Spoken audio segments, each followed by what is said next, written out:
राधे राधे भक्तों, गुस्सा हमारी सोचने समझने की शक्ति को खत्म कर देता है।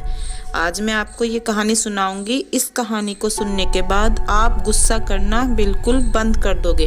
इस कहानी का संदेश यही है कि हमें गुस्से से बचना चाहिए, वरना बाद में पछताना पड़ता है। एक दिन गौतम बुद्ध उपदेश दे रहे थे कि गुस्सा एक ऐसी आग है जिससे गुस्सा करने वाला खुद ही जलता है और दूसरों को भी जलाता है। हमें गुस्से से बचना चाहिए।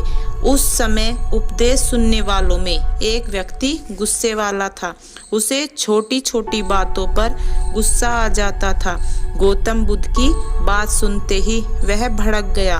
वह बोला कि तुम तो पाखंडी हो, इन बातों का कोई मतलब नहीं है। गुस्से में वह व्यक्ति बुद्ध का अपमान करता रहा, लेकिन बुद्ध ने कुछ नहीं कहा। बुद्ध को चुप देखकर वह व्यक्ति और ज्यादा गुस्सा हो गया। काफी देर तक वह बुद्ध को भला बुरा कहता रहा। कुछ देर बाद वह बोलते बोलते थक गया और वहां से चला गया। उसके जाने के बाद बुद्ध फिर उपदेश देने लगे। वहां मौजूद लोग बुद्ध की यह सहनशीलता देखकर बहुत प्रभावित हुए। जब क्रोधी व्यक्ति अपने घर पहुंचा तो कुछ समय बाद उसका गुस्सा शांत हुआ। जब मन शांत हुआ तो उसे समझ आया कि उसने कितनी बड़ी गलती की थी।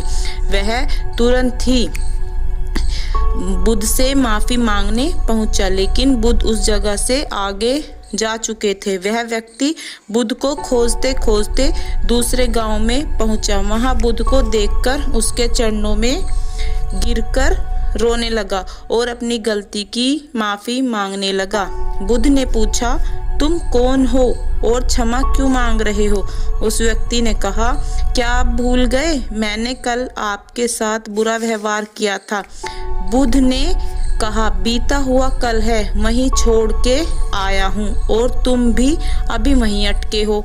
तुम्हें गलती पर पछतावा है। अब तुम निष्पाप हो गए हो। बुरे बातें याद करने से हमारा आज बर्बाद हो जाता है, इसलिए वे बातें भूलकर आगे बढ़ना चाहिए। गुस्सा एक ऐसी बुराई है जिसकी वजह से बाद में पछताना पड़ता है, इसलिए गुस्सा काबू कर लेना चाहिए। बुद्ध की यह बातें सुनकर उसने कभी ना गुस्सा करने का वादा किया और बुद्ध का वह एक शिष्य बन गया। इस कहानी को सुनने के बाद आप कभी गुस्सा नहीं करोगे।